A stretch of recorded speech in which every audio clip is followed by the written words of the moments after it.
Okay, so I got my dry suit here. I'm about to get in it. But before I do, let's talk about what to wear under it. If you're at a warm day, you can wear nothing under it. If the water's still kind of cold, but you still need some protection, wear nothing.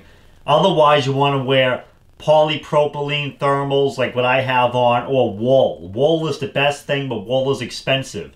You want to wear something to where if it does get wet, then it's going to still offer some protection. Cotton, if it gets wet, will do nothing to help you at all. If these get wet, they're still going to help a little. So wear something that's still going to help you when you get wet. Getting in the suit's pretty straightforward up until it gets to the zipper.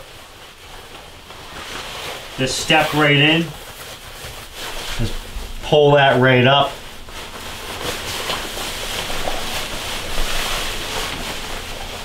Now when you're putting this on, you want to cup your hand like this. Don't just take this and yank it on. You're going to rip the gasket if you do that. Very slowly work your hand through the gasket. If the gasket rolls up on you, then straighten it out with the other hand. Don't let it just keep rolling up on you. Get the other arm in. Gently stretch it out. Don't just yank it down. Gently stretch it.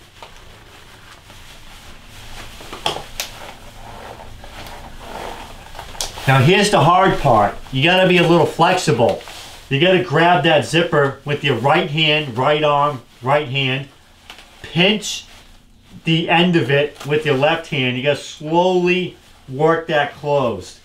You might need help from somebody to do this part. If you're gonna damage the suit, it's gonna be at this part here. Be careful. Do it slow.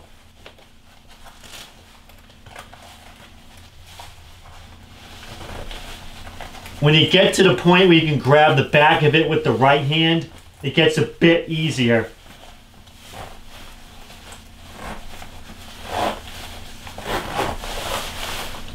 That's a nice smooth zipper, it's just been waxed. Zip it all the way closed. And then this is all the way closed. Fold this over to protect it from sand. And we're going to leave this zipper here open for a minute. So with the dry socks, you want to protect them with something. I usually throw some neoprene socks on over them. Don't have them upstairs. So I'm just going to throw these cotton socks on over them. I just like to protect these just so when I'm walking, I'm not, you know, just, it's less likely to damage them, basically. This strap here, this is still open. Put the life jacket on next. The reason why is before you close this, you want to squeeze as much air out of the suit as you can. And putting the life jacket on is going to squeeze air out of this part. If you zip the suit right now, then when you go to sit down, there's going to be a lot of air in the suit. When you sit down, you're going to hear the suit filling up with air. And if you sit down too fast, you'll actually probably damage the suit. So don't zip this yet. You're going to want to sit in a chair, or you're going to want to squat down. See, when I squat down, you can see this puffing up. Get that air out of there. And now you pinch this, and you zip this one here closed. And see that when I sit down a little more, it puffs up a bit more. Before you get into your kayak, walk out into the water. All the air is going to come up here. Going to fill the arms up. You're going to look like the Marshmallow Man. Stand in the water, squat down, and open the neck gasket and let the air come out. If you don't do this, if you have too much air in the suit, then you can cause some trouble for yourself, because if your kayak flips over, then you're going to have so much air in the suit that you might not fully capsize. In which case, you're kind of caught in limbo between being half flipped over and half not. And that's a bit tough to deal with. If this happens, then in order to roll back up, you need to switch sides and roll up on the opposite side, on the same side that you capsize on, because the kayak doesn't flip all the way over. That's why it's important to get all the air out of this suit that you can. And at this point, you're ready to go. You're ready to go kayaking. Put some neoprene socks on or some Crocs to protect the feet on this thing, and you're ready to go. Okay, so I just went kayaking and you know, my suit's all wet. I'm going to show you the best way to clean it off, and that's pretty simple. First I got my Crocs on to protect it, to protect the socks. Take those off. The best way to clean it is really just to hose yourself off while you're wearing it. I'm gonna unzip all the Velcro because a lot of sand will get caught in there, and I'm just gonna turn the hose on and have at it. Make sure you get under here. A lot of sand will get trapped in there. Get the zippers.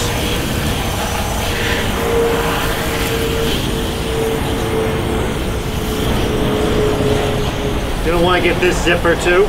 Peel back the protective layer.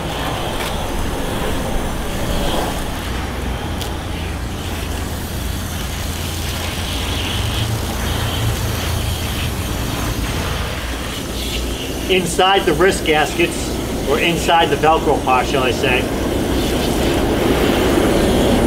A lot of sand gets trapped up inside here.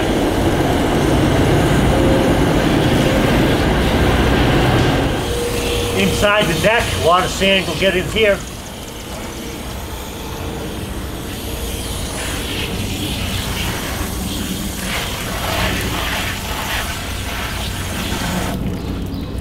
As they're cleaning it off, that's about it. Now you can take a towel and actually wipe off with a towel. You can actually do this in the shower too. If it's the winter time, it's really cold out, you don't want to stand out here with the hose. You can get right in the shower and do this.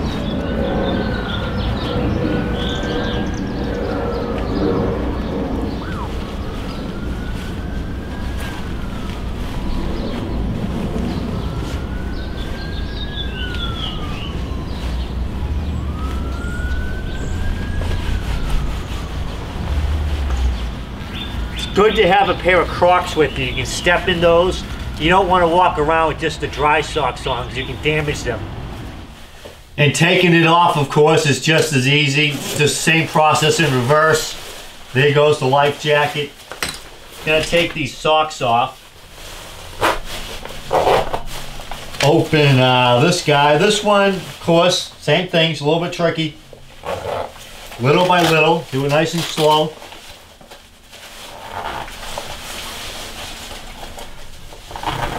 If you need help, then get help, because you can damage it at this part here.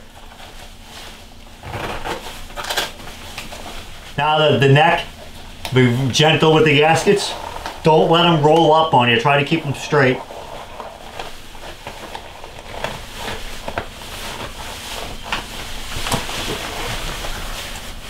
Take the wrist off. Same thing. Try to keep the gasket from rolling up on you. Work your hand around it to keep it nice and straight. Okay, so now I'm going to talk about lubricating the zippers. There's a couple of ways you can do it. You can get a commercial product like this, which is what I'm going to use today. And this right here is a beeswax candle. You can actually scoop parts of it off with a spoon and just kind of rub the beeswax on the zipper. That works too. You can get the beeswax candle from a lot of health food type places. And before I go any further, something that works very well for cleaning these is just a toothbrush, just like this. You can kind of just gently go over the zipper and hopefully remove any dirt and sand and stuff. I saw a little bit of stuff actually stuck in there right there. That's now gone. There's a little bit right there. So that's gone too. So I'm going to read the directions. You're going to want to do this whenever you're starting to feel the zipper seizing up on you. Whenever it starts to feel a little bit tight, you're going to want to take care of that immediately, because the zipper is very sensitive and it's something that needs to be cared for with a dry suit. So now I just rubbed that on, and I'm going to zip this open and close a few times. And that's actually zipping so much smoother right now. It was starting to seize up on me a bit. Oh yeah, that's a lot smoother. The chest fly zipper is really much the same. Go over the teeth with the toothbrush. Now I'm just going to do the same thing. I'm just going to rub this stuff on. Get it? It says to rub it on the outer teeth. Always read the directions before you put it on. It's good too. Might tell you something important. Be careful of the folds in the fabric. You don't want to catch anything in it. Do it nice and slow. Do it slowly.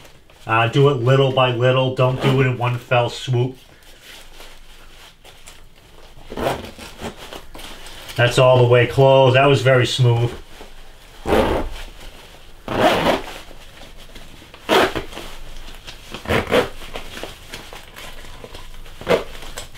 Let's do it one more time.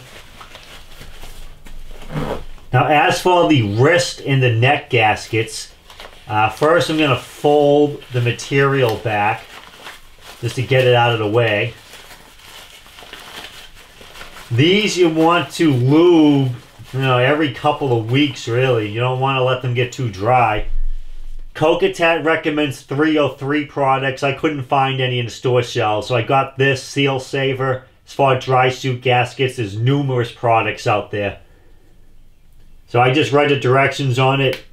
It says basically is to apply it to the inside and the outside and to rub it on with a cloth.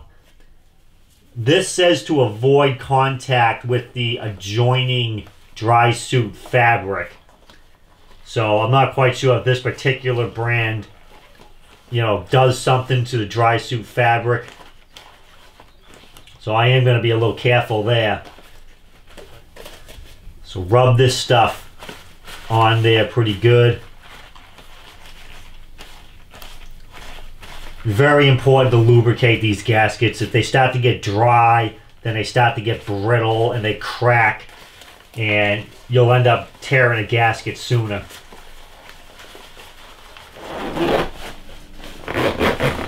So this whole arm would just come right out.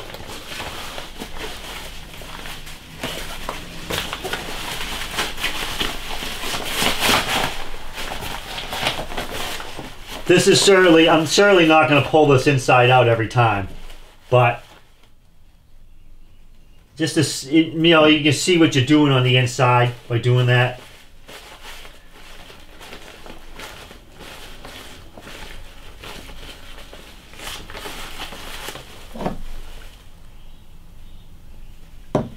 You're going to want to do this with all the gaskets, the neck gasket and the other wrist gasket as well. You're going to want to do this every couple of weeks. As a matter of fact, you're going to want to do this even in the summertime when you're not using the suit. You're going to want to do this because these will crack. They'll start to get brittle even when not in use. Got to take care of that suit. You're going to want to use a wood coat hanger. It's got to be wood. There's something with plastic that reacts with the latex that causes it to deteriorate faster. So you want a wood coat hanger, and you want it to be as wide as possible. It's going to give it more support. And if you go on Kokatat's website, they say you store it with the zipper mostly closed, but the last 4 or 5 inches or so are open to relieve tension. So I'm going to close both of these zippers until the last 4 inches or so, and leave that open. That's what it says on Kokatat's website. And I'm going to hang it in a cool, dark place. But yeah, you want a wood coat hanger for that.